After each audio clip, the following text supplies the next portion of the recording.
आज हम बात करेंगे जो एक्सपेक्टेड कट ऑफ जो आज जाने वाला है आपका 2020 एनटीपीसी एग्ज़ाम में उसके ऊपर। तो हम बात कर रहे हैं कि जैसे जी पिछला बार जो एनटीपीसी एग्ज़ाम हुआ है वो हुआ था 2016 में हुआ। उसके बाद जो एनटीपीसी एग्ज़ाम अभी तक सीबीटी 1 के लिए हम सिर्फ बात कर रहे हैं, तो 2016 में सीबीटी 1 हुआ था और अब का आरआरबी एनटीपीसी का। और अगर हम बात करें 2015 वाला हुआ था 2016 में। और अगर हम बात करें कि ग्रुप डी का जो लास्ट एग्ज़ाम हुआ था वो 2018 में हुआ था। उसके बाद अभी तक रेलवे का मतलब उस लेवल का जो जिस लेवल नॉन टेक्निकल का एग्ज़ाम तो शायद नहीं हुआ है अभी तक। तो हम वही दो एग्ज़ाम को पकड़ के हम एनालिसिस किए पूरा। तो हम 2016 वाला तो हम खुद भी एग्ज़ाम दिए थे, लेकिन पीटी में हुआ, फिर मेंस में नहीं हो पाया डाउटली। तो पीटी में जो क्लियर हुआ था तो वो अगर हम अब खुद का बात करें तो उसमें मेरा जो है आपका ये रॉ मार्क्स जो बोलते हैं, रॉ बोले तो आपका जो मेरा एक्चुअल मार्क्स था वो था 71 नंबर था, 100 में 71। लेकिन जब उसका रॉ निकाला गया, मतलब रॉ बोले तो नॉर्मलाइज निकाला गया, नॉर्मलाइज मार्क्स निकाला गया, तो वो मेरा 91 पॉइंट समथिंग था। तो देखिए कि सबसे पहले हम समझते हैं कि नॉर्मलाइजेशन होता क्या है। तो नॉर्मलाइजेशन जो होता है वो कुछ नहीं है, जितना देखिए आपको बहुत लोग बहुत बात बताएंगे, लेकिन हम जैसा फील किए और हम जैसा एनालिसिस किए कि नॉर्मलाइजेशन होता क्या है। तो देखिए होता क्या है, मान लीजिए कि आपका एग्ज़ाम जो जितना भी शिफ्ट में होता है, मान लीजिए आपका एग्ज़ाम 3 शिफ्ट में हो रहा है। कितना शिफ्ट में? 3 शिफ्ट में टोटल एग्ज़ाम क्लियर हो रहा है 3 शिफ्ट में। मान लीजिए शिफ्ट 1 का एक एवरेज मार्क्स निकाला गया, मान लीजिए कितना होता है 50, ठीक है 50। उसके बाद जो शिफ्ट 2 में हुआ उसका 60 होता है, और जो शिफ्ट 3 में होता है उसका कितना होता है 70। तो तीनों मिला के कितना हुआ 6 5 11 7 18 180। इसका एवरेज कितना निकला 60 निकला।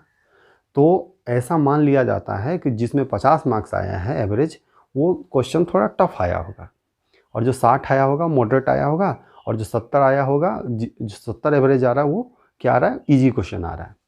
तो ऐसा एक इमेजिन कर लिया जाता है। ऐसा कोई मानक है नहीं जो इस तरह से किया जाए, लेकिन एक मान लिया जाता है और उसी पे नॉर्मलाइजेशन किया जाता है। लेकिन इसलिए किया जाता है, ये बहुत ज़रूरी था।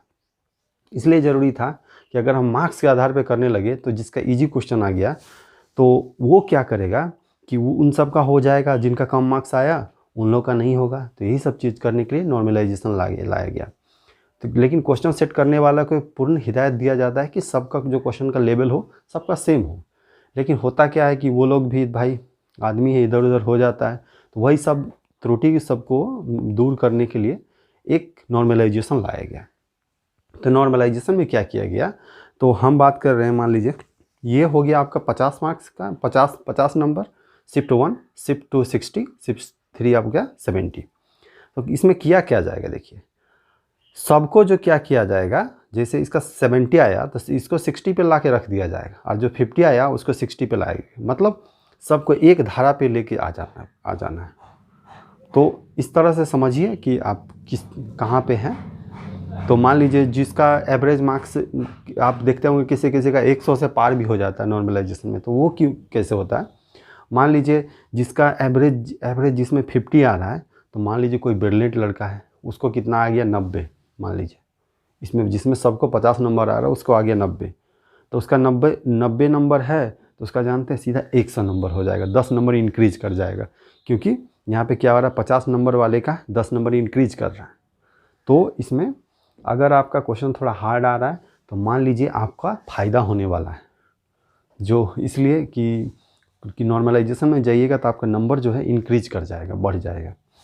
जैसे हम अपना तो एग्जांपल दे दिए, तो हम जो है पूरा आपका आरआरबी एनटीपीसी 2016 में जो सीबीटी 1 हुआ था उसका टोटल क्वेश्चन का हम एनालिसिस किए। देखिए एक एक क्वेश्चन का हम एनालिसिस किए, तो इस तरह से हम सेलेक्ट किए कि भाई रीजनिंग में कितना क्वेश्चन आया, मैथ में कितना क्वेश्चन आया, और स्टैटिक जीके में, करंट अफेयर्स में।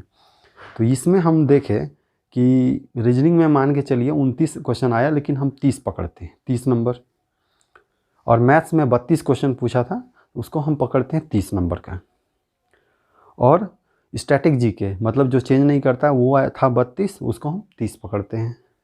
और जो करंट अफेयर्स है वो 7 क्वेश्चन आया था, तो उसको 10 पकड़ के चलते हैं। मतलब 30 30 30 और 10, ठीक है, 30 या 90 और 10 हो गया आपका करंट अफेयर्स।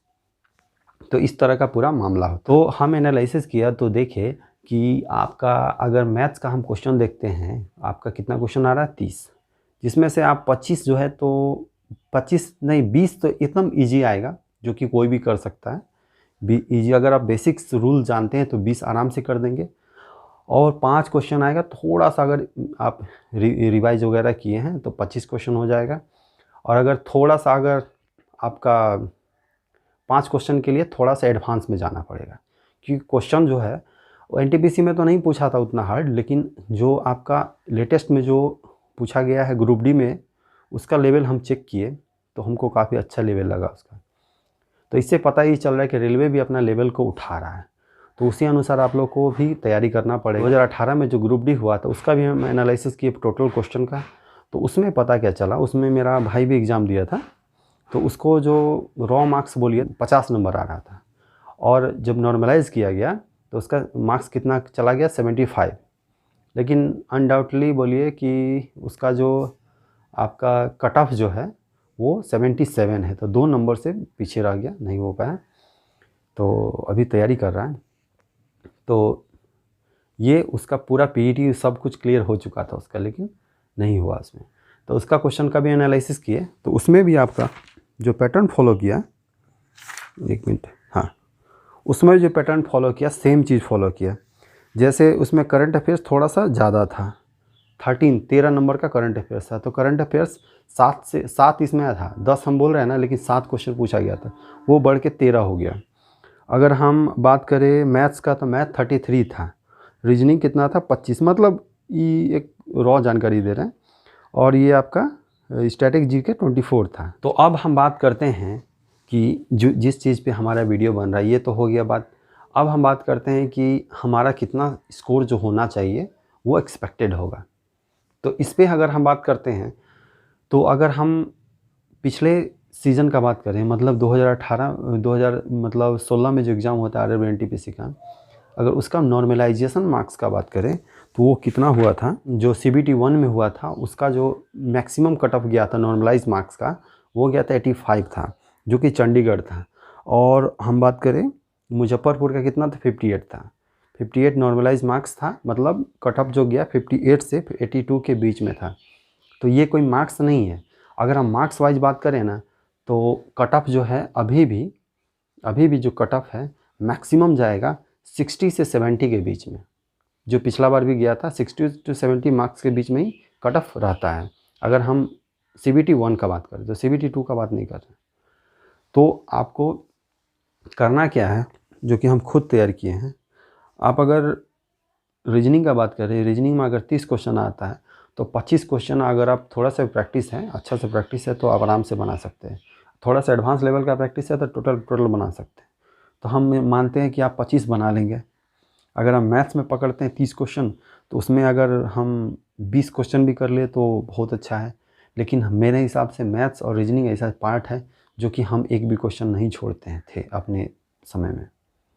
आप लोग भी मत छोड़िए, हो सके तो 5 क्वेश्चन स्किप करिए, 25 तो बनाइए, ठीक है। तो 25 25 50 नंबर और स्टैटिक जीके और इसको मिला के 30 नंबर, 40 में से 30 नंबर तो आना चाहिए। तो 50 30 80 नंबर हो रहा है, तो 80 नंबर में से भी हम काट देते हैं 5 नंबर, तो 75 नंबर अगर आप ले आते हैं, मेरे हिसाब से 75 जो है, 75 अगर आप ले के आ जाते हैं तो वो बेस्ट स्कोर होगा। तो मेरे हिसाब से एक्सपेक्टेड कट ऑफ जो है 75, लेकिन 75 नंबर आना चाहिए, ना कि नॉर्मलाइज्ड आना चाहिए। ये नॉर्मलाइजेशन आप 50 नंबर लेके आएंगे और बोलेंगे नॉर्मलाइजेशन में मेरा 75 है, तो ऐसा नहीं, हम मार्क्स का बात कर रहे हैं। मार्क्स अगर 75 लाते हैं तो काफ़ी अच्छा मार्क्स माना जाएगा। तो आप कोशिश करिए कि कम से कम 75 तक पहुंचने का। 80 तक पहुंचते हैं तो वो तो सेफ में भी सेफ हो गया, उसको फिर बोलना ही नहीं है। और ग्रुप डी का बात करें तो सेम पैटर्न, कोई चीज़ का अंतर नहीं। हम आरआरबी एनटीपीसी और ग्रुप डी को एक ही तराजू में रखते हैं, क्योंकि दोनों का सिलेबस सेम है और सब में जो बैठने वाले कैंडिडेट है वो भी सेम है, तो इसमें कोई अंतर नहीं है। और अगर हम एनटीपीसी की बात करें तो इसमें करीब 10 या 15 गुना, आई थिंक 15 गुना जो कैंडिडेट आएंगे CBT 2 के लिए। तो ये 75 जो है सेफ़ स्कोर है, तो आप इसको करिए और एक्सपेक्टेड कट ऑफ भी यही होने वाला है मेरे हिसाब से। आप लोग पूछते रहते हैं एक्सपेक्टेड कट ऑफ, तो यही एक्सपेक्टेड आपका कट ऑफ होने वाला है। तो ठीक है, तो आपके जो आज के वीडियो में यही रहा, यहीं तक रहा। तो अभी जो नेक्स्ट वीडियो आएगा वो एक ब्लॉग वीडियो आएगा, जो कि अभी हम शूट किया हुआ है कुछ पार्ट्स कल होगा, क्योंकि कल फिर मेरा आज अचानक ड्यूटी जाना पड़ रहा है और कल मेरा फिर से रेस्ट है। तो हम जो है कल भी सफाई का ब्लॉग आएगा, रूम का सफाई का। तो देखिए किस तरह का होता है ब्लॉग, उसको एंजॉय करिए और थैंक यू, और इसी तरह बने रहिए। Thank you, keep watching.